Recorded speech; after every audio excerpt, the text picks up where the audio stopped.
this installment of Issues and Answers on the WCEG Digital Media Enterprises Network, LLC. Today is Monday, April 27th, 2026, and I am Norman A. Carter Jr., your host for the next hour. The initials WCEG stand for Worldwide Community Empowerment Group. We speak life into the community. Even when the woes of the world darken your moods and our lives, we continue to shine a light on inhumanity, injustice, and the audacity of hope. Hope comes by not echoing banal platitudes, but by embracing the basic lessons of all Abrahamic religions: faith in the supreme being, love and respect of family, and love and respect for our neighbors. These basic principles, if strived for, will make all of our lives better and less subject to the tyrannical practices of bastardized religion, so racial and cultural prejudices, and diminish the importance of families, community stability, and caring for those less fortunate than we.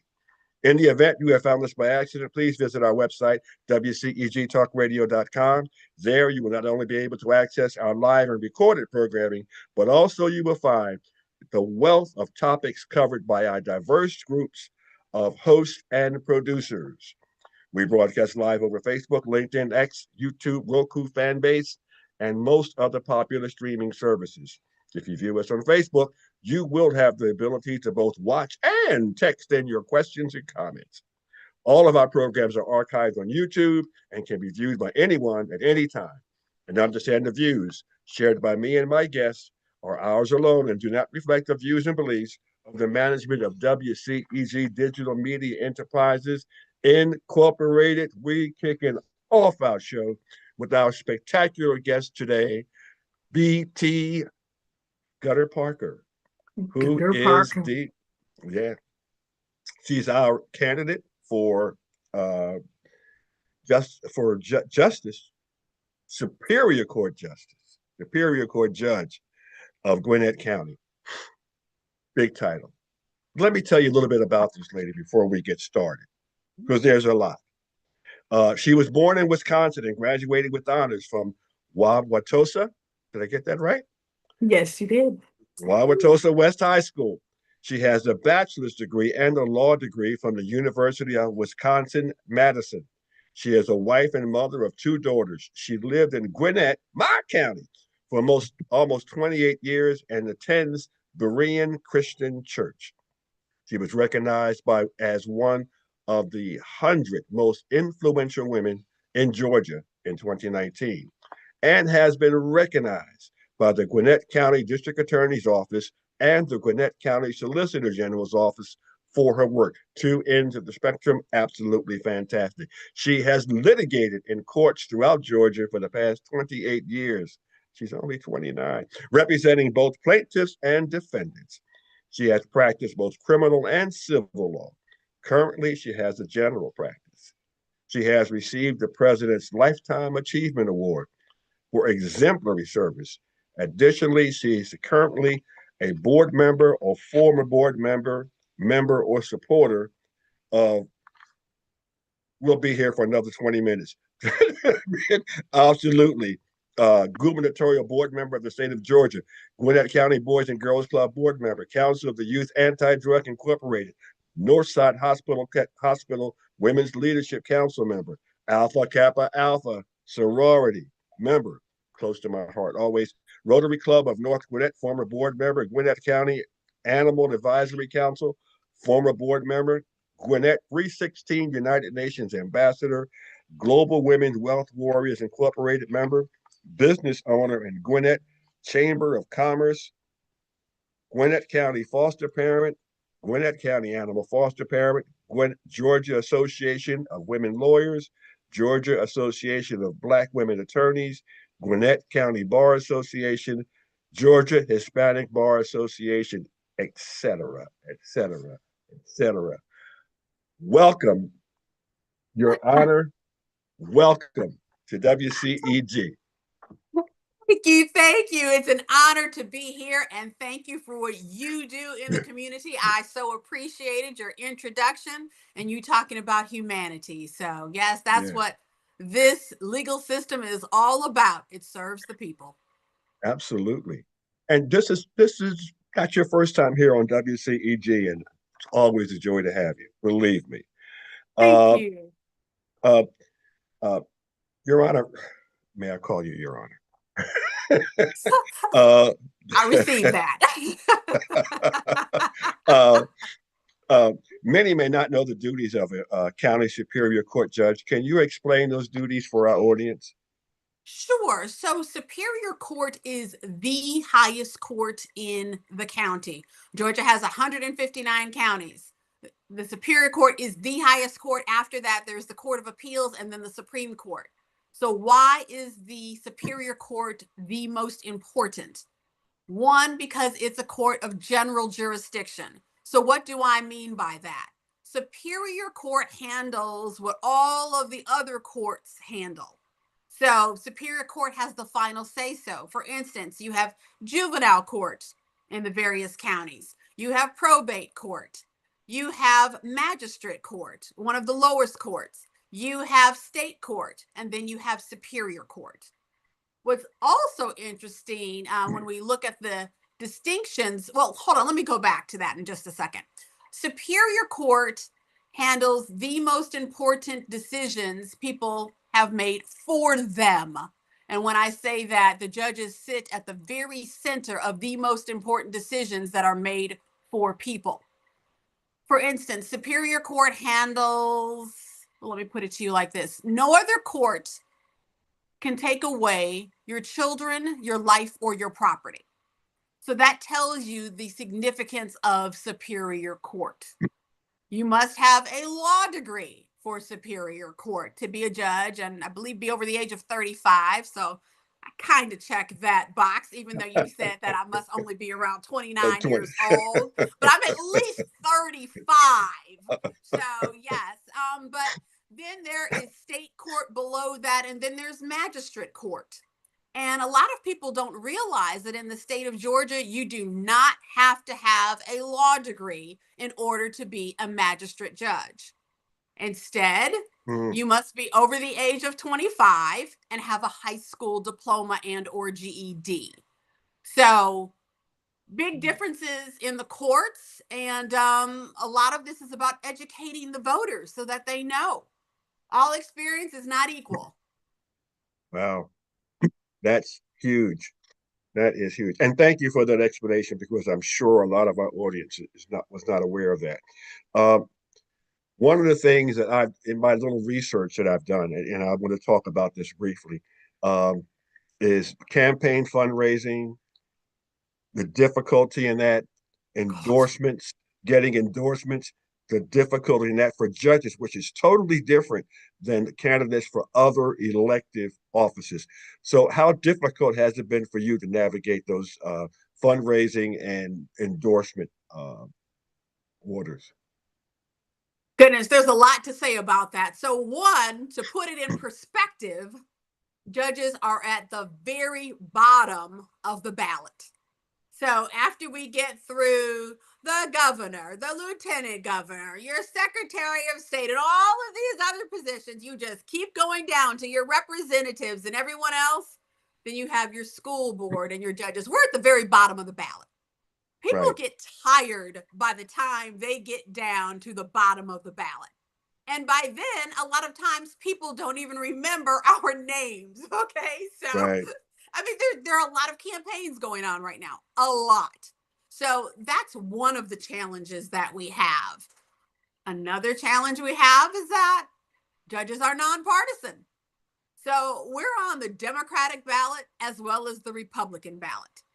And so it makes things very interesting. It makes things very, very interesting because, for one, we can't talk about that people care about in terms of if the we can talk about because we only rule with regard to particular laws. So that's what we do. So, because we have those restrictions and because those are not within the purview of what a judge does, We don't have those discussions. But what we can talk about is who is going to be fair, who is going to have the best experience. And that's always a very interesting conversation. And I look forward to talking about my experience shortly. But you also asked about endorsements. Now, something that's really interesting for me, I don't know if you know Rashad Ritchie or not, and I don't know if you know Shelley Winter or not, but Yeah. those are both talk show hosts who are on very different ends of the spectrum. Okay? Hmm. Very different ends. And they both have endorsed me. And Wow. so, what that says to me is they have faith in me, they have faith in my experience that I will be fair, that I will be balanced, and that I believe in equal justice for all. Wow. That's huge. And I think that that's sort of, and you want to be, that's just where you want to be as a judge, the way you want to be viewed.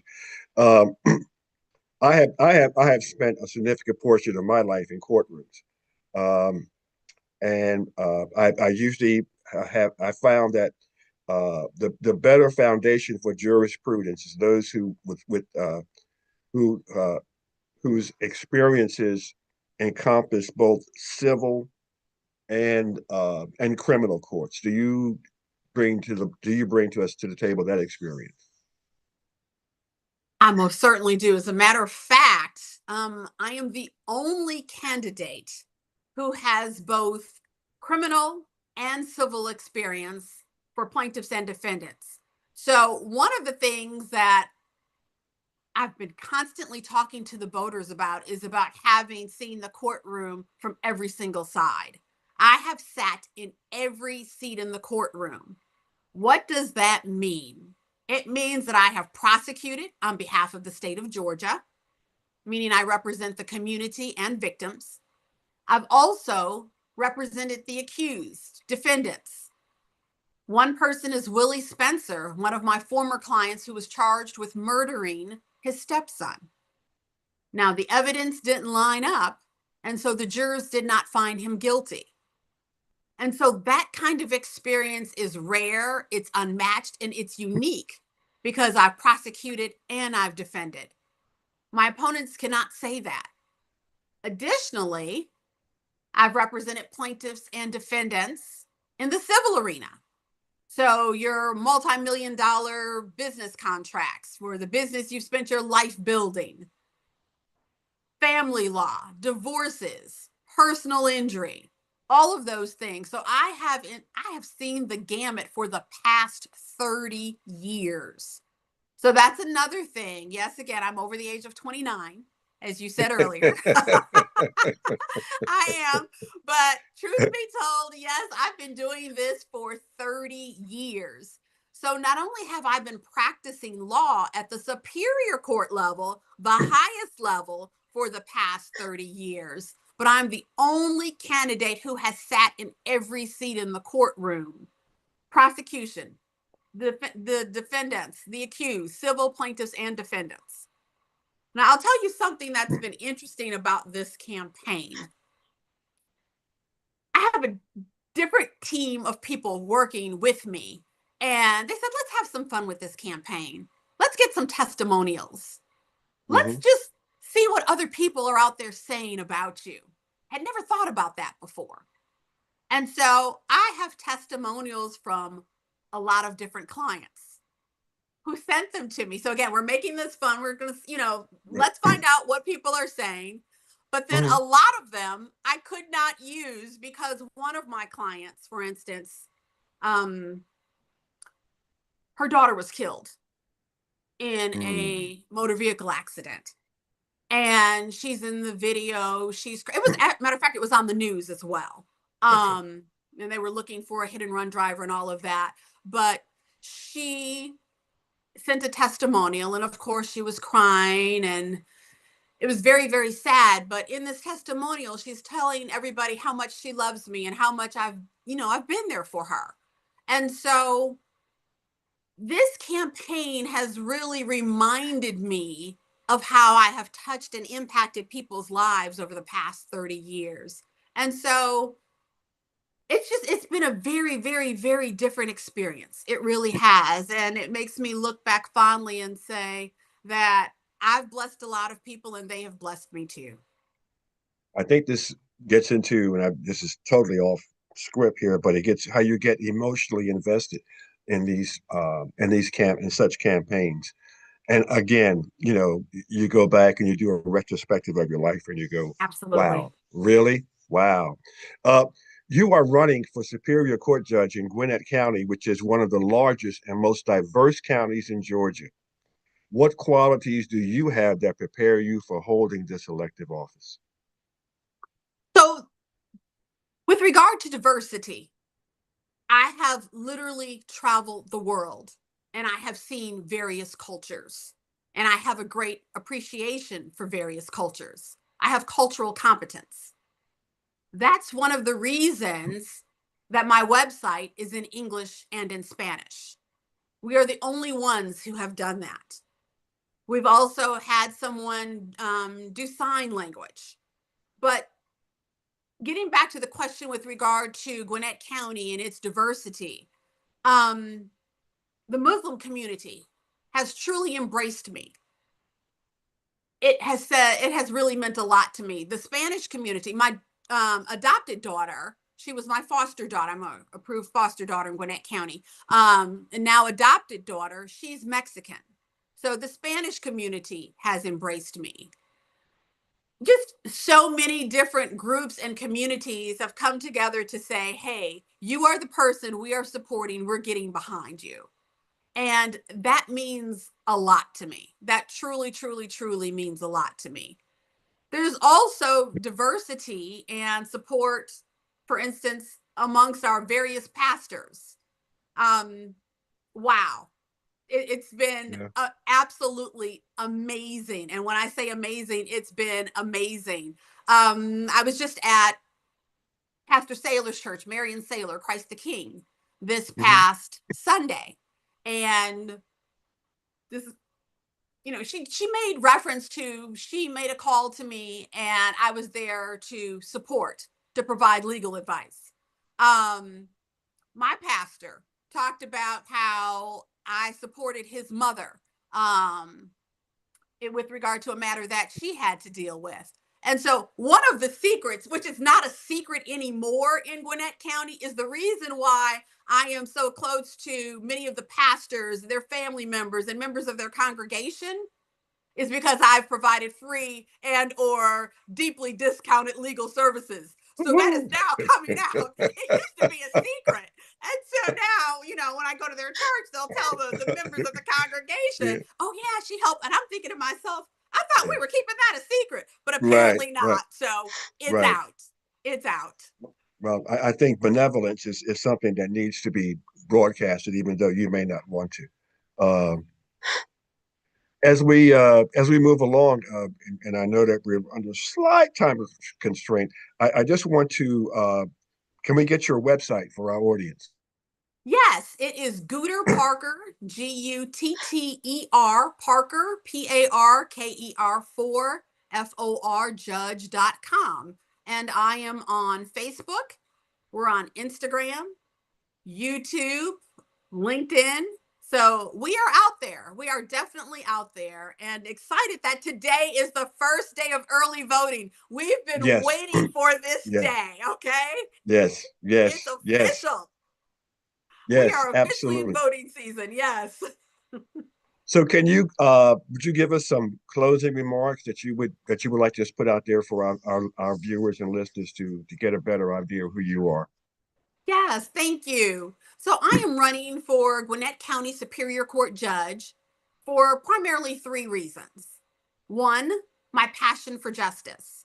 And I say that because I have sat in every seat in the courtroom. I've been a prosecutor for the state of Georgia. I have defended the accused. I have represented plaintiffs and defendants. And so I have sat in every single seat, which means that I have the best experience in terms of being balanced and fair. How else can you truly be balanced and fair unless you see every perspective? So that is my Mhm. passion for justice. My lifetime of service is another reason that I am running for Gwinnett County Superior Court Judge. As you know, I have received the Presidential Lifetime Achievement Award, and that's for thousands of hours of service to Gwinnett County.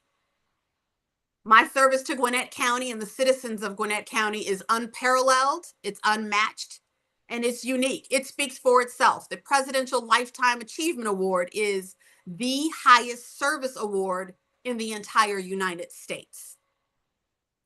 Additionally, I'm running for Gwinnett County Superior Court Judge because of my dedication to Gwinnett. For the past 30 years, I have lived here. I opened my business here. I raised my children here. I've been going to the various churches here. I've been in the living rooms of neighbors just listening many evenings when they just wanted someone to listen to them. So I have been dedicated to Gwinnett County, and I will continue to do so when I ask the voters for the honor of their support and the honor of their vote. I am BT Gooter Parker. Gooter Parker, be sure to mark her. Thank you so much. And wishing you the best. Absolutely. Your Honor. Welcome. Thank you. Welcome to WCEG, and we'd love to have you back if you ever want to come back and just give us an update on the campaign or some free legal advice. Feel free and feel welcome. Thank you so much for joining us today. Promise, I will be back. Thank you. Our pleasure, our pleasure. And I just want to inform our audience that you're listening to someone who I mentioned earlier, who spent a lot of time in courtrooms. And believe me, Mrs. Gutter Parker has told us that judges are traditionally at the bottom of the ballot, but I will tell you that they need to be on top. There is so much that affects you directly in your community, whether it's crime, whether it's a plethora of things that happens where judges can get involved in your life. And if you just take this for granted and not pay attention to it, it's going to be problematic. I came from Philadelphia, where corruption reigned in our judgeships. I mean, the way they were selected and things that they did during and before their careers. And this is so important that, number one, we vet our judicial candidates, as you have the opportunity here on WCEG to do.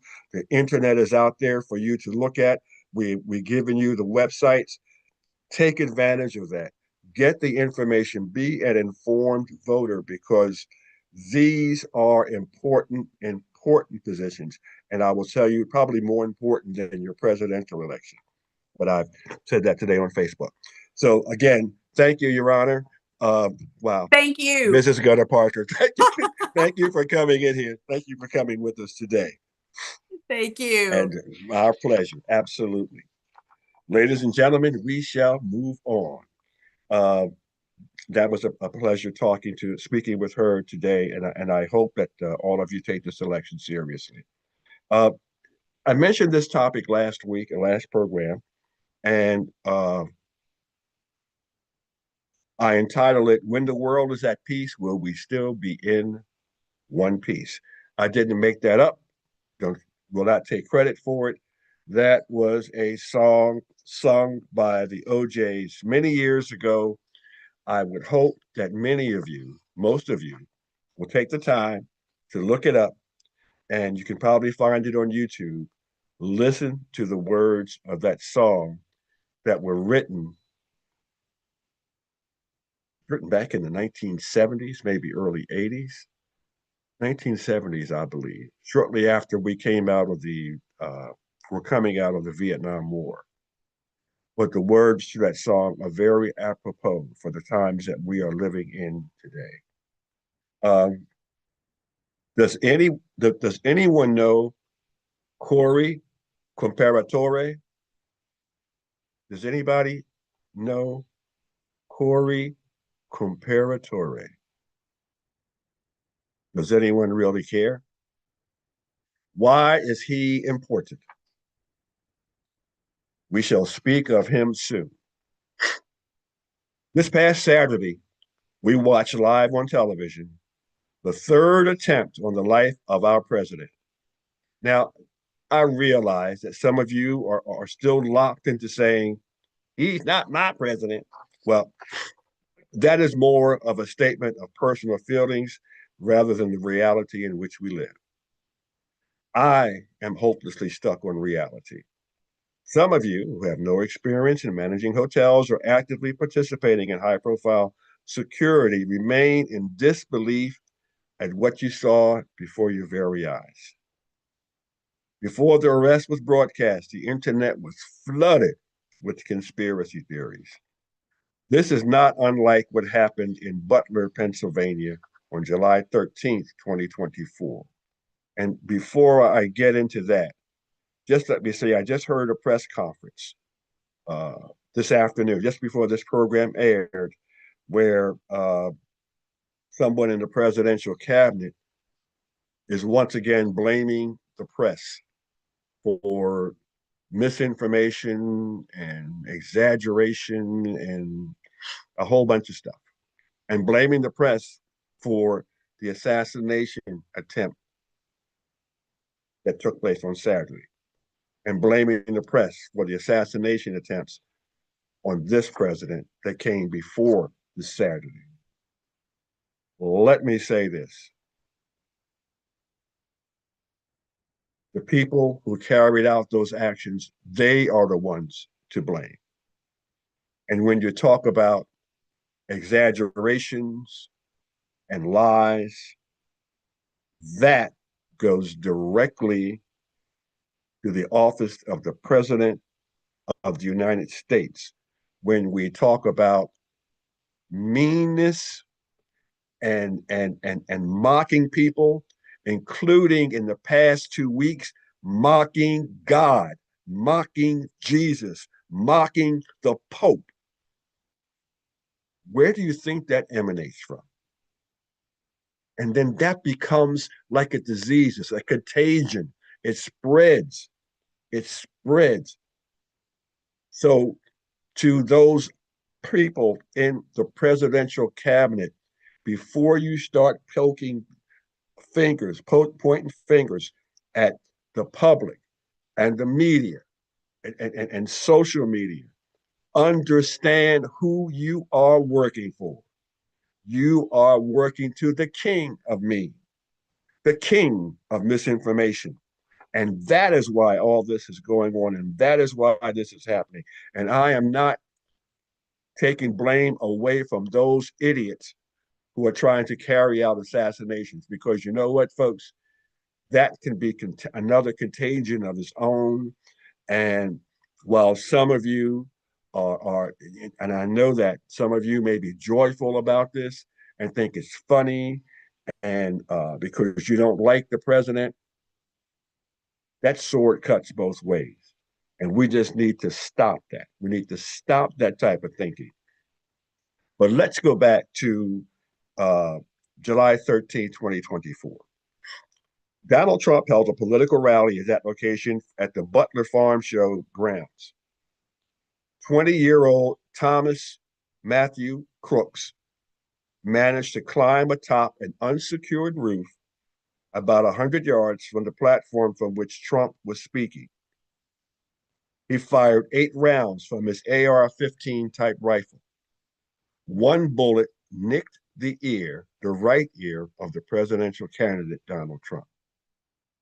Conspiracy theorists stop there as they begin the narrative that Trump faked the injury by having on his person a capsule that contained a red substance that looked as if it were blood. He was then skirted away by the Secret Service agents who were part of the hoax. According to conspiracy theorists, all of this was done in order to galvanize Trump's MAGA base into voting him into office, to the office of president of the United States for a second time. Now, this all sounds plausible until you consider a few points that conspiracy theorists always, always ignore. 8 shots, number one, 8 shots were fired by Thomas Matthew Crooks. You can hear them if you watch a recording of the event that day in Butler, PA. Trump's right ear was struck by a passing bullet. Just bear with me. Bear with me. Now, Corey Comparatore, 50 years old. He served as the fire chief for Buffalo Township. He was a real person. He was struck by a bullet fired by Thomas Matthew Crooks. His sister, Dawn Comparatore Schaefer, said her brother died a hero while trying to protect his daughter when the gunfire rang out during Trump's campaign speech. Trump's daughter, Allison, at the time called her father the best dad a girl could ever ask for as she mourned his sudden death. Corey Comparatore was a real man with a real family who still grieves his death. How much more harm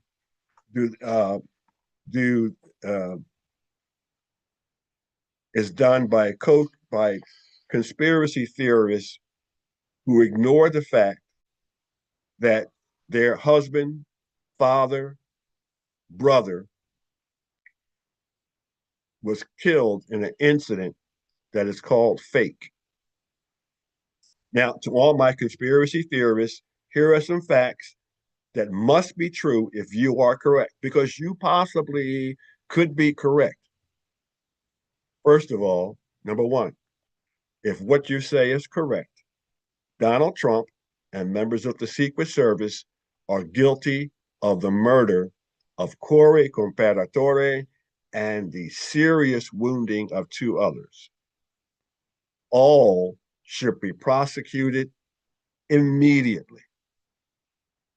Thomas Matthew Crooks had to be a 20-year-old co-conspirator with the President of the United States and the Secret Service in murder and 2 aggravated assaults. My point, folks, what you saw on Saturday was not fake. You can criticize possible security lapses, but admit that murder and mayhem were avoided.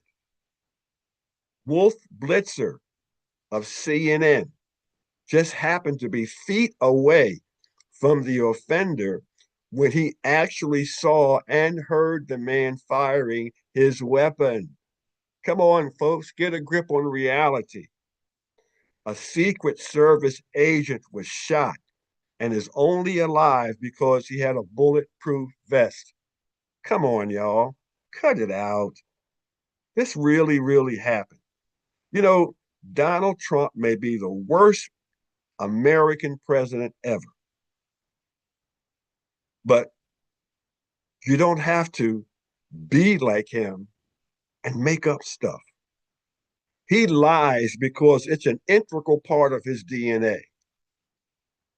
Is that part of your DNA? Don't catch his disease. Seek truth and speak truth. Stop to listen, absorb, question, and then discern the facts. Donald Trump, the draft dodger, has always wanted to be known as a wartime president, even if he had to create his own war. This is an election, a non-election strategy. I said this months before, and I think almost all of you have ignored me. So I want you to go back and look at a press conference Donald Trump had with Ukrainian President Volodymyr Zelensky on February 28th, 2025. I pointed this out, I think my first broadcast after that press conference.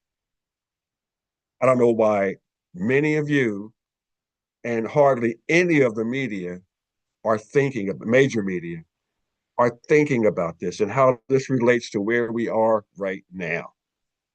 And you know what? That's dangerous because you look at this little station WCEG and what could they be putting out that's important, that's more important than anything I see on CNN, ABC, NBC, CBS, MSNBC. I told y'all our program February 8th, 2001. After that program, 6 months after that program, CNN put out the very same information that we brought to you about the insurrection. They put out the same information. Didn't give us any credit. Gave us no credit at all. But we put it out first. Enough of self-adulation here. Let's go back to the press conference, February 28th, 2025. During one part of their press conference, that's the conference with President Trump and Ukrainian President Volodymyr Zelensky, the United States president went into saying, responding to a statement that Zelensky made about the fact that because of the war in Ukraine, he had suspended elections because of the fact that there's so much infrastructure that had been damaged, that their whole because of the way the infrastructure is damaged and because of the constant bombing, it would be impossible for the country to come out and vote. He said that. Once he said that, President Trump smiled. In fact, it was more than a smile. He sort of laughed, and he turned it into something that he was thinking about for the 2028 presidential election. This is a quote from Donald Trump. So you're saying during the war that you can't have election, he said, and he added, so let me just say 3.5 years from now, if we happen to be in a war with somebody, no more elections. Oh, that's good. End quote. Folks, we are in a bad place. We are in a bad place. Number one, because as a country, we have a very short attention span and we don't pay attention. The man who tore down the East Wing, he's building a golden palace, not for the next president. He's building it for himself. What is so hard to understand about that? This whole Iranian war, and that's what we're in. We are in a war. Did not have to happen. It wasn't thought out well because he has incompetent people on his staff, but that is exactly what he wanted. You think Pete Hegseth is smarter than the generals that he fired? Do you think Pete Hegseth is smarter than the women executives in our military that he fired? Do you think Pete Hegseth, the leader of the Department of Defense, I refuse to call it Department of War, but that's what they want to call it, is smarter than the African American generals whom he fired just because they were African Americans. I'm sure the late Charlie Kirk would love that. I'm sure he would. That's the man who said he wouldn't fly on a plane with a black pilot. And yet the pilot for Artemis 2 that went around the moon was a black man. But these are the type of people that the Trump administration are appealing to and whom they hope to keep them in office. And you know what? Elections matter. We are getting into, we have um, our primary elections here in Georgia are happening now, and they're happening all over the country. The early voting is happening. But here in Georgia, I can't see the commercials in Pennsylvania and South Carolina and New York, but I see the commercials here. And on the Republican side, Donald Trump has endorsed one particular candidate for governor. Don't need to call his name, don't want to. But there are maybe four other candidates in that party who are running for governor who are boasting about their love and admiration for Trump. In fact, you got one idiot who's running, who Trump did not endorse, who is bragging about the fact that he gave Donald Trump $1 million for his campaign. That shows you the mentality, the thinking of these people who are in his camp. They don't care how much Trump kicks them in the teeth, dismisses them, ignores them. They are still going to stick with them. That is sick. That is sick. And the people who stick with that are sick. And let's go back to these campaigns. They're going into, and I talked about this on Facebook, about woke. This is woke. They're telling you that one of the candidates running for governor of Georgia let Atlanta burn. Well, that's a lie. Yes, there was a riot. Yes, there was a fire. Yes, some nincompoops, some lawless nincompoops set a police car or two on fire, but the city wasn't burning. The city wasn't burning. In fact, if you go back and look, there were people in the communities in Atlanta who came out and voluntarily went out and started cleaning up the mess that some of these people had made. That wasn't all totally on the mayor, although I disagreed with some of her strategies. But the idea that you talk about, you have a gubernatorial candidate saying on television that if you violate the smallest of laws, you can be shot. That's his message. That's crazy. And you know what? There's so many people who buy into that. There's so many people who are not offended by the fact that he's talking about woke people. And we all know every African American in this country should know what stay woke means. Every African American should know what stay woke means. In fact, every white American needs to know what stay woke means. And in case you don't know what it means, it came from a song by Huddie Ledbetter, known as Leadbelly, and it was a song talking about the treatment of the Scarsboro boys, who were 5 black young men who were accused, I believe, of rape or murder, but they were falsely accused.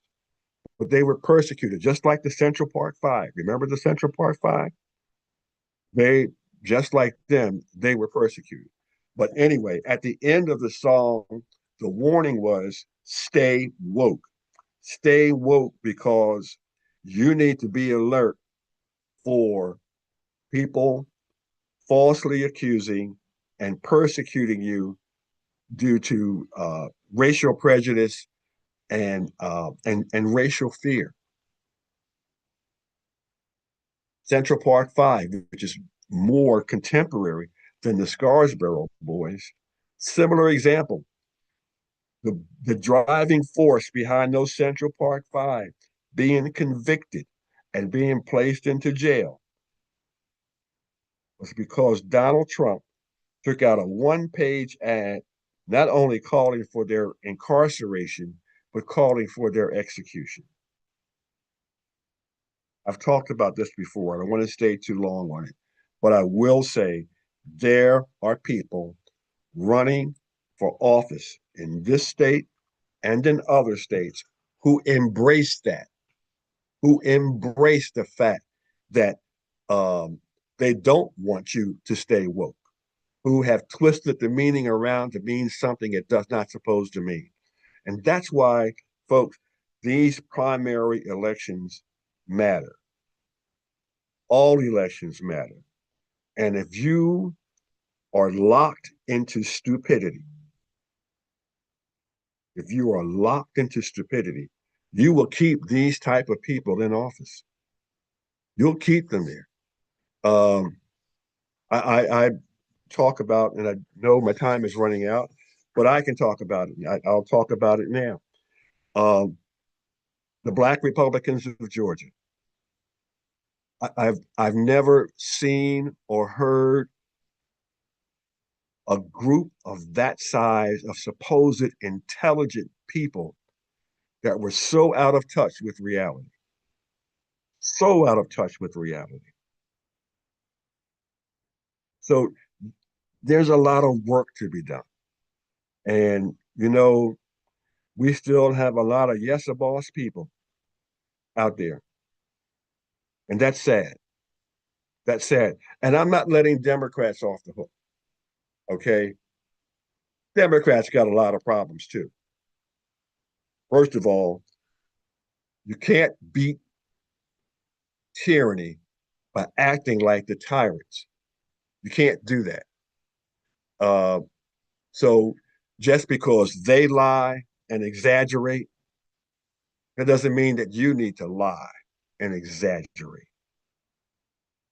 Deal with facts. Talk to people as if people are people. Stay on Truth Avenue. Stay on Truth Avenue. And that'll get us over. But if you elect candidates just because they're Republican, that's stupid. I'm going to tell you now. I mean, just because they're Democrat, excuse me. Well, that's stupid. It's also stupid to just elect candidates just because they're Republican. That both of those are stupid. But you have ignorant people who will tell you to your face, I vote for a Republican any day over a Democrat.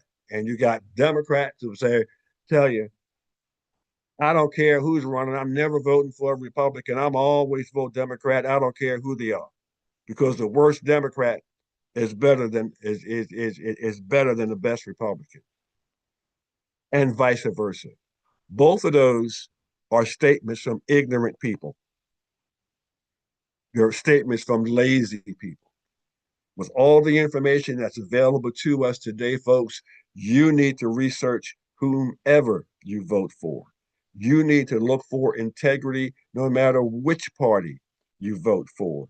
You need to look for truthfulness. Need to look for concern for the community. Those are the things you need to look for. You need to look for people with energy, people who are not cuckoo, people who don't have mental issues, people who are not sex perverts and tell you they are sex perverts. How do you elect somebody who brags about grabbing women by their female organs? How does that happen? How does an evangelical movement back a person like that? an evangelical movement. Millions of people associated with that group. Oh, he's the best candidate we can vote for. Okay. All right. That's who they are. But who are you? Who are you? That's the question.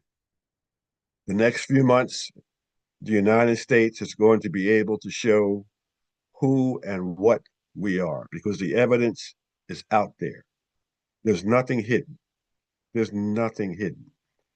People are running, some people are running for election that don't give a darn about you, but they're banking on the fact that you are going to vote for them just because they're in a political party or just because they kissed the ring of a human being who has aligned himself with God and with Jesus and who insults the Pope. There's people who don't care, and they will vote. They will vote for people because they can't vote for him, but they want to vote for people who like him. And that's a problem because that type of mentality has led us into the war that we're in now. And if you think that doesn't matter, think about the next time you go to the gas station, you gas up your car. Think about it the next time you go to a supermarket and shop and a, a pack of what are those Pepperidge Farm cookies that I love. I love them.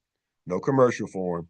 But last year, that pack of cookies was somewhere between $3.49 and $3.79, somewhere between there. That package of cookies now costs $5.95. It's all because of decisions people made to put people in office and in positions they were not prepared to be in, or they should not have been in. And that type of nonsense is costing people lives, costing people lives. It already has. We've lost thousands of people over in the Mediterranean area and in Europe. Those thousands of people who were just killed in the past month can directly be related to decisions made and putting people into office 2 years ago. Think about that. Well, ladies and gentlemen, it's been fun. It's been interesting. I hope this has been informative. If nothing else, I hope it has made you think. Don't let me think for you. You think for yourself. You make your own decisions. Uh, those are the best decisions, especially when they're researched well and vetted well. And so we want you to vet your candidates well. Elections are going on now. Early voting is going on here in Georgia from today through May 15th, Friday, May 15th. And actual election day is on all of you who can to vote early and not wait for May 19th. I would ask all of you who can make it to the polls, not, not, not to mail in your vote, but go to the polls. Make time to go to the polls to vote. And for you in Georgia, they're changing the voting laws. That's going to happen July the 1st in this state. And they're changing the laws. They don't even know how they're going to implement the law that they decided to change because there isn't enough time between July the 1st and the November election to do all that they want to do. But we'll see what happens. They created that chaos. Again, it's about disenfranchising people in their right to vote. And if you're not able to see that now, there's something grossly wrong with you. Grossly wrong with you. And you've heard me criticize the Black Republicans of Georgia. I invite any of their leadership, to come on WCEG, get involved in a conversation with me, and let's talk about why we should support your positions and why you are who you are, in spite of things that have been done to you and said against you. You know, please feel free to come on. And again, any candidate running for office on the local, state, or federal level between now and November, I again invite you to come join us here on WCEG. Let the world know what you're about. Don't let us make up stuff about you. You tell us who you are about. Come on in to WCEG Talk Radio Issues and Answers with Norman A. Carter Jr. I thank you all for joining us. Hope to see you soon. Take care. Bye bye.